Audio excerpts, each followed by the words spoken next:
Welcome to the Wooper Club League, Season 17, Weeks 1 and 2 recap and power rankings show.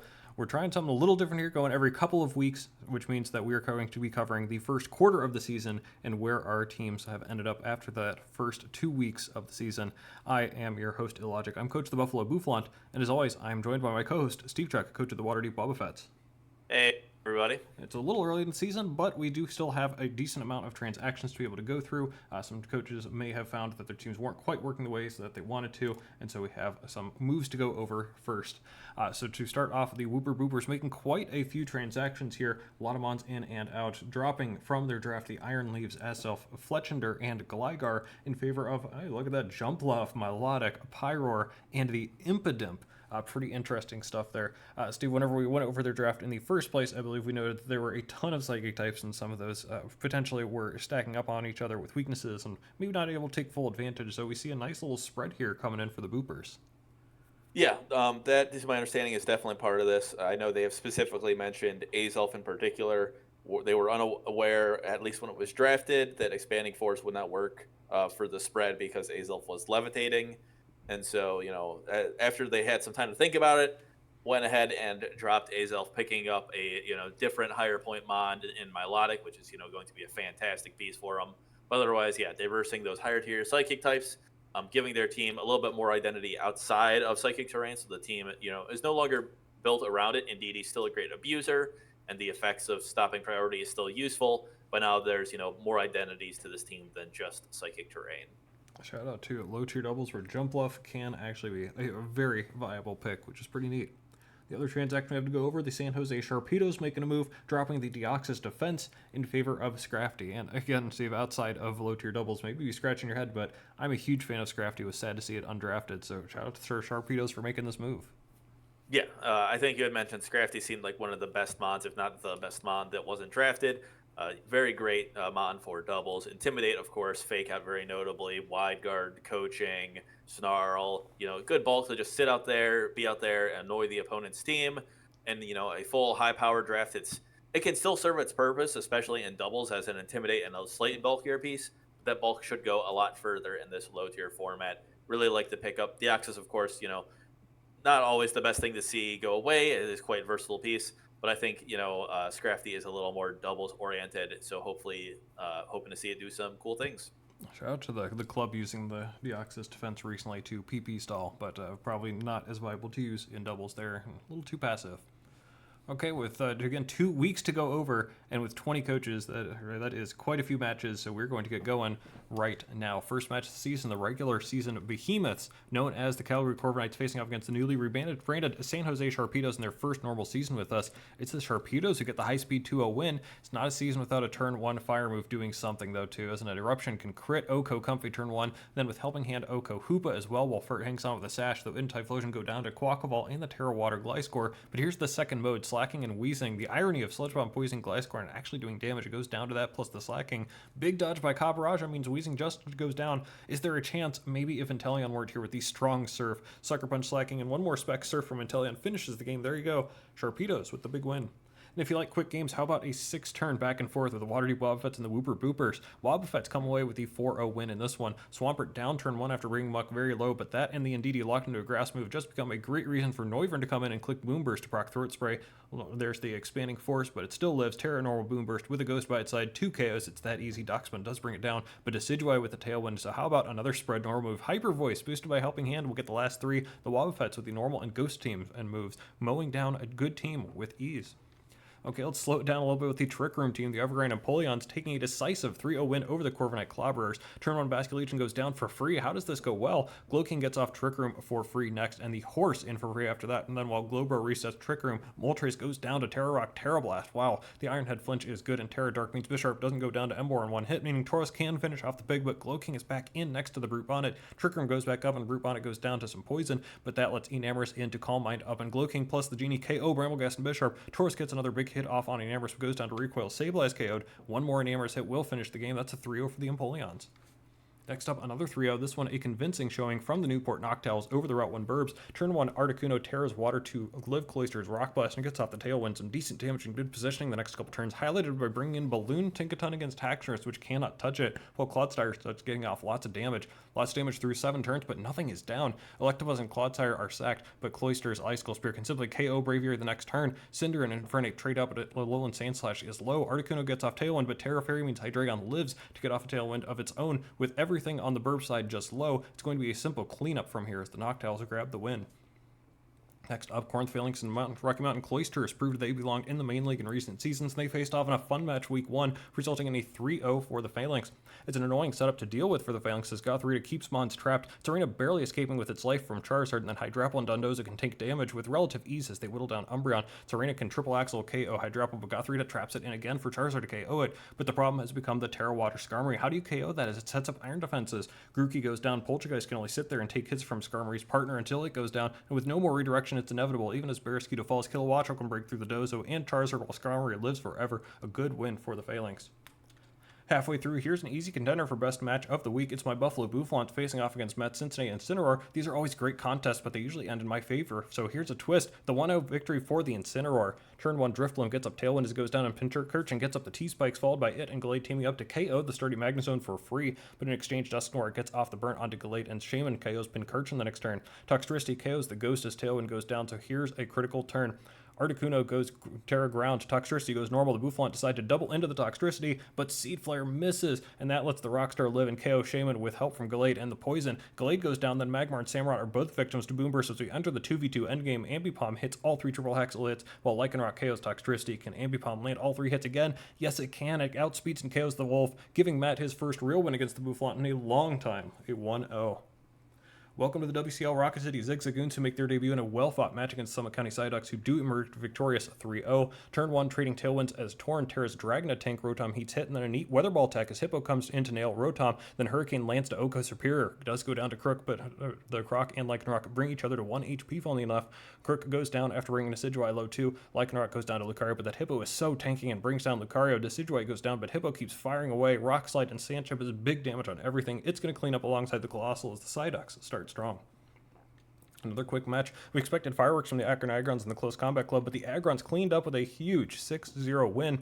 The Bugs trade Tailwinds, but Volbeat is brought low. Illumise sets rain, and it's Overquill, staring down 2 favorable matchups. Gunk Shot lands onto the Big Neg Executor for a huge one-hit KO to prevent Trick Room, and the game just spirals from here. Volbeat and Chandelure go down to Kingdra and the Fish. Magnetron can live a turn, but Reflect isn't going to help as it and Braviary go down, and of course Rhydon follows suit. Overwhelming offense coming from the Agrons.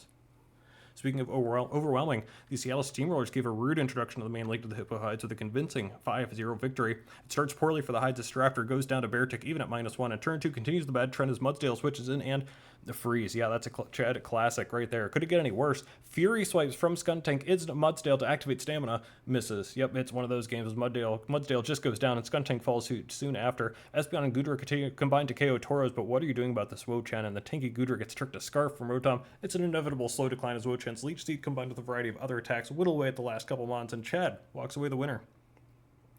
And to finish up week 1, it's the Boulder Boulders walking all over the Pikeville Pups with a 6-0 off the back of a well-played Shiftry. Turn 1, Porygon Z Oko Skeledirge, but turn 2, Rabombi does get up Sticky Webs, but it's a little too late. Shiftry is in, and Tailwind goes up as a Terra's Steel. Petal Blizzard, for those who don't know, hits everything on the field, so the spread move's doing big damage to everything but the partner Corviknight. Mimikyu hits it back hard with Train Punch, but Petal Blizzard and Ironhead do KO that. Slowbro down. Tailwind up again for another attack boost. Petal Blizzard KOs Hitmontop and Blissey, and Rabombi can't touch Shiftry as it goes down 2, and the Boulders come out on top. All right, we're going to move into week 2 matches. San Jose Sharpedos and the Evergrande Empoleons combined for a great match. A 3-0 going the way of the Empoleons here. Flygon and Fezzidipity match Tailwinds turn 1 as Enamorous Oko's Mabostiff. Then it's time for some fun. Beat up into Cobalion for the +5 boost as down goes Flygon. Rotom takes 81% from the resisted hit and goes down to Thwackey as Emboar goes down 2. But here's the turning point. Cobalion protects passively as Glowking gets up Trick Room. Allowing Glowking to Oko the Thwackey for free as Cobalion swaps out. Typhlosion tears Fire, but Stone Edge from Regirock gets the Oko. That's huge. Glowking Psychic Okos wheezing in the Cobalion live to hit, meaning it shouldn't have switched out early, and the deficit is too large against the heavy hitters from the Empoleon to take it to move them to 2-0. Next up, you know I had to do it to him. Sorry, Sasbo, but in the battle of the BBs, the Bouffalant shellac the Boldors the 5-0 win. The Boldors get their fairy resists in on floor, just prompting a switch as T-Spikes go up, but Tentacruel does go down to a T-Bolt as Hamrock hits up spikes on Slazzle, but that was part of the plan. Terra Dragon Conkeldurr KOs Hamrock while taking nothing from a T-Bolt. Dragon Cheer Goodra to help too. Specs, Florges, and Magnezone barely combine to take it down. Now for the next threat, Porygon Z Nasty Plots up, but Electroweb should get it under control. Yanmega in, but cannot get off Tailwind before Porygon Z goes down. That's the end of Sasbo's offense. The last two go down to the strong special attacks, and the Bouffalant are back on the board. Next up, Route 1 Burbs are looking for a win, but we'll have to keep searching for it as the Rocket City Zigzagoons get their first WCL win, a 2-0. Turn 1 into more beat-up strats past Simeon, bringing Lucario up to +6, allowing Crunch to easily Oko the Slowking through the Colberberry. Electabuzz goes down 2, even as Haxorus gets the revenge KO and is brought to half itself. Braviary Terra's Fairy so it can help set up Tailwind. Rock Slide Flinch. Haxorus lives in Ice Shard, but Passimian lives too. And Rock Slide again, and another flinch. Well, you know, Passimian goes down and Tailwind is up, but Cinder is down too, and now it's just a 2v4. Bombardier goes down, but Rotom can take a couple of hits and KO Articuno, so Pilliswind can pick off the flinching bird. Congrats to the Zigzagoons for getting on the board in their first WCL season. Next up, a couple teams looking to stay undefeated, but the Corinth Phalanx get the big win over the Akron Agrons 2-0 in a thriller. Turn 1, some good chip onto Rhyperior, but turn 2 is fire with both Tailwind and Trick Room going up. Not good for the Agrons, but some good switching baits Rhyperior into EQ, which Toedscroll can live, and Giga Drain into the Rhyperior to finish it off, even in Trick Room. Uxie and Magmortar to team up to KO Typhlosion before it becomes a problem, though, as the field conditions end. Sneasel and Duraludon cannot KO Uxie together, which has been slowly setting up with mystical powers, is getting up to be a problem, and it takes another team up to KO it next turn after Sneasel goes down. It's strong and accurate moves coming out from the Phalanx. Hurricane misses, but Focus Blast connection to the building. Monkey Dory falling to Earth Power, and a Rock Tomb, a double-edged sword in a competitive Kilowattrel. Skarmory KOs Duraludon, and Kilowattrel hits Toedscroll and outs Illumise and Venusaur. Weatherball cannot KO sturdy Skarmory's Brave Bird does big damage. It's up to Magmortar. It survives the Helping Hand boost to Giga Drain, and Heatwave hits both targets. A nail-biting win for the Phalanx. Next up, the Incineroar Keep on Cooking. That's going to be a 4-0 win over the Corviknight Clobberers. It's Gyarados show early as it D-dances up on rocks, then again on a fake out. 2 Intimidate to keep it in control, but it's outputting good damage with EQ next to Drifblim, who KOs Tauros with recoil damage thanks to Helmet and the Wave Crash damage. Bisharp down to EQ, Slowbro down to EQ, and Hex, Sableye down to EQ. It just keeps getting off damage. Heatwave from Moltres can get 2 KOs, but now how do you stop Arboliva? Dazzling Gleam bypasses the Follow Me, and Petrius can't do anything on its own. A dominant win for Matt. Halfway through week 2, the Close Combat Club got a pick-me-up game with a 6-0 over the Pikeville Pups. Tailwind boosts Cleavor, whose Stoneaxe Oko's Cyclizar. Then Gaster is encored into rocks as Exeter KOs Slowbro. U-turn and Stoneaxe KO Mimikyu. It's just a mess. Gaster does live a Terrabug Exeter, but that means the water move can't Oko, and it goes down to the next turn anyways. Skeletor down to its Stoneaxe, and then Exeter downs Blissey, the Cleavor game, as it is known years from now. The CCC back on the board. Next match, Steve loves keeping Chad down, and he does so with ease here. It's going to be a 6-0 for the Wobbuffets over the Steamrollers. Turn 1, Tracheon is flinched and burned, while Zoroark eats a tail slap. Yeah. Zingino chipped, Tauros chipped, Ceruledge chipped, all while Steve's Mon remains healthy. Zoroark finishes off Ceruledge, and Iron Thorn swaps into a high horsepower. Jirachi U-turns into Blaziken next to Zoroark disguised as Blaziken for the immediate rule violation disqualification. Jokes aside, with everything but Wo-Chen down, Steve can pivot however he needs to cleanly KO the snail and finish off Chad without losing a Mon. Perfection. Next up, matches like this make me think I know things, because I noted the Boopers and Psyducks match as being one to watch. Boy, was I right. It was a narrow 1-0 win for the Psyducks, a thriller to be sure. Jumpluff gets up Tailwind, then Torn gets up Tailwind. Not much damage going back and forth with Tanky Mons galore, but Pyroar is trying its best, chipping Torn down such that Saltcure can finally take a KO on it while dodging high horsepower itself. Pyroar is finished off as Garganackle Terra's Ghost and keeps clicking Saltcure. Jumpluff gets up Tailwind before going down, trying to set up the Indeedee, but Luxray survives the expanding force and does KO it back. Morgroom sacked, Lycanroc and Milotic trade out. Luxray goes down, it's 2v2, Palma and Garg versus Hippo and Decidueye. Palma goes down fast. Can Garg hold out? Without recover, it's going to be tough. Saltcure is chipping away, and that plus Protect can take down the Decidueye, but they've done too much damage to the Garg for it to keep up. The Psyducks and their lovely Hippo take this close one. Next up, Calgary Cormorants get back on track with a 5-0 win over the Cloisters. Grookey activates Hitmonlee's Grassy Seed, but Gliscor and Chestnut don't mind walling them. Body Press coming out to KO the fighter. Delphox can tank Air Slash and KO Charizard to help out Chestnut, and then KO Grookey too as Chestnut protects from the Terraflying Terra Blast from Dozo, though Hoopa looking to be the next Volcarona as it goes down to Revavroom and Dondozo. Grafaiad down to Weavile and Gliscor, who can take even Avalanche with ease, leaving Dozo to go down to after. Calgary is on the board.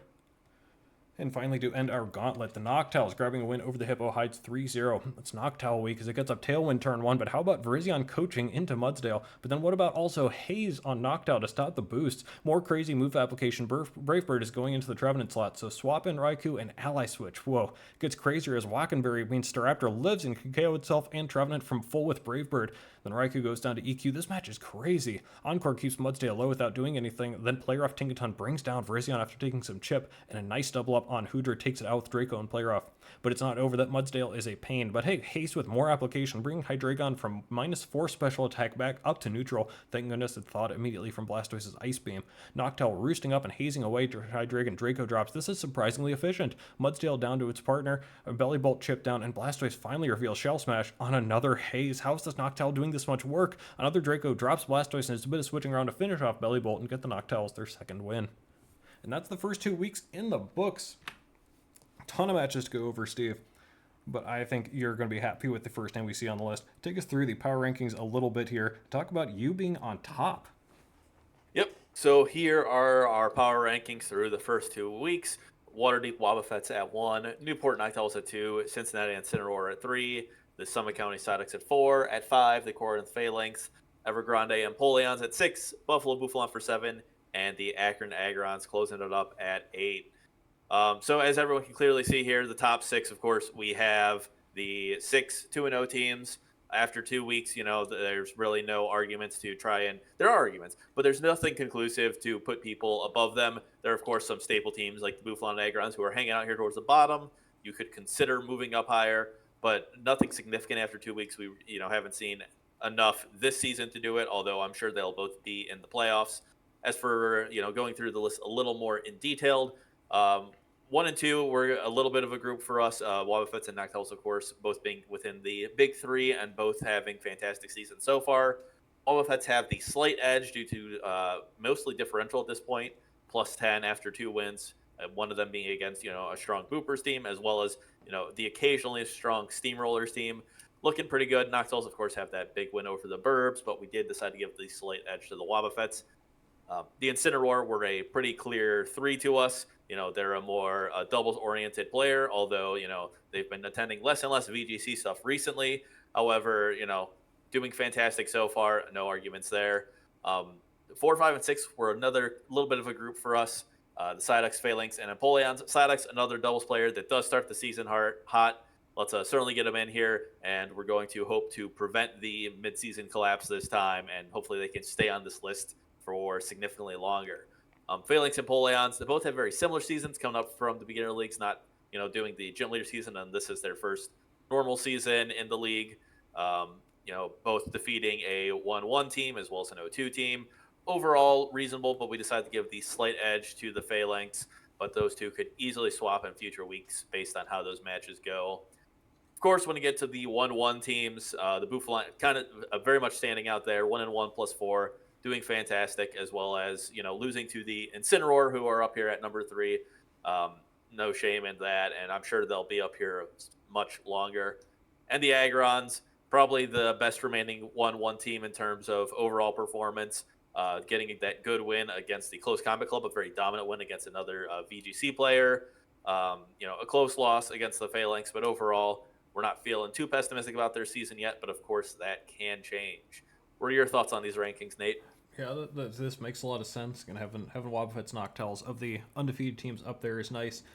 Interesting note, probably the best wins on this list are coming from the Incineroar over the Bouffalant and the Phalanx over the Agrons. So definitely keep an eye out on them. But the 2-0 teams are looking really fresh. Love to see teams like the Psyducks, Phalanx, and Empoleons off to those hot starts for sure. And we're always invested in the Incineroar storyline, checking out if it's the bug-back season for them, even without the Volbeat or Illumise. So you referenced the standings a few times. Let's take a look at where we're at so far. With 20 teams, we've got 6 teams up there at 2-0 and 8 teams at 1-1. A couple of interesting things to talk about here, Steve. One of them I think would be see a lot of these 1-1 teams with actually pretty good differentials. Nobody dipping below the -1 there is pretty interesting. But there are still a lot of 1-1 teams here that we could have considered for power rankings. Some of these are definitely worthy of a little bit of discussion. What stands out to you overall in the standings so far? Yeah, I mean, some of these other one-on-one teams, that could be considered the San Jose Sharpedos. Very similar story to both the Buffalo and the Agrons, losing to a 2-0 team, beating another one-on-one team. Uh, we just felt that the Buffalo and Agrons went with their history, losing to Buffalant's case, losing to the Incineroar. We gave them the slight edge, but I would not be surprised to see the Sharpedos jumping up here with some wins in future weeks. Other 1-1 teams like the Rocket City Zigzagoons and CL Steamrollers losing to an undefeated team, beating a winless team, standing squarely in the middle. Both could be considered, although we certainly don't like to consider the Steamrollers, so we'll leave that at that. Um, Calgary, the Bulldoors, and the Close Combat Club also all there at 1-1. They're towards the lower end of the 1-1s, at least in terms of rankings. They lost to a different 1-1 team, so assuming everyone, if you the linear system of wins and losses, they would be lower ranked. But of course, some of them can end up winning, and we will get cycles later on. You can even see with Calgary, despite being on that lower end of 1-1s, they're towards the top of differentials for the 1-1 teams at +2. So would not be surprised to see them rising up there. One other thing I'd like to point out with the standings is some of the differential groupings we can see. At the 1-1 teams, there's a little bit of grouping around 0 as would be expected. But the two teams that we picked to move up also are kind of far exceeding that, with the Agrons and Bouffalant both up at +4. Additionally, for the 2-0 teams, they're hovering around that +6 or so, maybe a little lower, a little higher, with the exception of the Wobbuffets seeming much above everyone else. Clear number one, never going to change. Best team ever. Never any doubt at all. You're right, I doubt that will change in the near future. Speaking of that, with that recap of the first couple weeks done, let's take a look at moving forward here. What's going to be coming up here on the schedule? Week 3 has quite a few great matches in store for us. Somebody did a great job with the schedule making. What stands out here to you coming up for week 3 and then week 4 after that? We'll get to in a bit. Well, based on our power rankings and standings, we did have certain teams at 1 and 2. And would you look at that? Noctowls and Wobbuffets playing in week 3. That sounds like definitely the match to walk. Something very important, something everyone should keep their eyes on. Another match I'll point out is the Agrons and Calgary, both 1-1 teams. We mentioned, both of them looking okay in differential, and we'll be excited to see who can take this and get that edge and likely, earn a spot in the top 8 with a win, at least for week 3. But of course, we'll have to see how they do after week 4 as well. And on the right side, there are a couple of very, very fun matches there. The Incineroar looking to continue on their nice little stretch here. But honestly, if I had to pick a number 9 team, it would probably have been those Sharpedos, who are looking pretty strong here. The Grass Guzzlers of old, trying to make a name for themselves relatively early here, too. And of course, I think the Phalanx and Steamrollers could be an interesting match. See if the Steamrollers are going to be getting on track here or not, and if the Phalanx can continue their stretch as well. We also have week 4 to look forward to. Again, we're doing every couple of weeks. So actually, this is supposed to be a week where some of the better teams play some of the worst teams. But Steve, I see a lot of really good matches in this one too. Yep, there's another match that right now is certainly worth highlighting: the Newport Noctowls versus the Evergrande Empoleons. Both of those teams currently undefeated, although we all know after week 3 the Noctowls will have suffered their first loss, so the stakes in this match may be a little bit lower. But regardless, it is still a very exciting match to see there. In addition, other matches like the Wooper Boopers versus the Corinth Phalanx. Phalanx looking good so far. Boopers currently 0-2, but they've lost to 2 of the undefeated teams in the Wobbuffets and the Psyducks. So very excited to see if they can turn it around, especially with all those trades they've made. Nate, what else is catching your eye? I think my match against the Psyducks is looking pretty hot right now too. Psyducks 2-0 right now, and I think I'm a relatively historically good team. If there's a point to make me falter, hey, why not right now? Or get a hot team like this come up against me. This should be a good one either way. And I also go down to the Calgary Corviknight. That's a team, again, a great regular season. They had an early loss. See if they can put that in their rear view mirror, or if once again the Steamrollers are going to get going. So that's going to do it for us. Let us know what you think of us recapping every couple of weeks here like this. It's a little easier on our schedules overall. This isn't the standard season as well either. So we're trying out to see if this every couple of weeks recap will still work for you all or not. That's going to do it for us for the power rankings. So thanks to Steve for joining me. Thanks for all of you for watching. We'll check in again on the halfway point after weeks 3 and 4 are in the books and see how different the power rankings look then. I'm sure there will be some differences up there near the top as we saw with the week 3 match. We just have to come back here and find out. We'll see you there.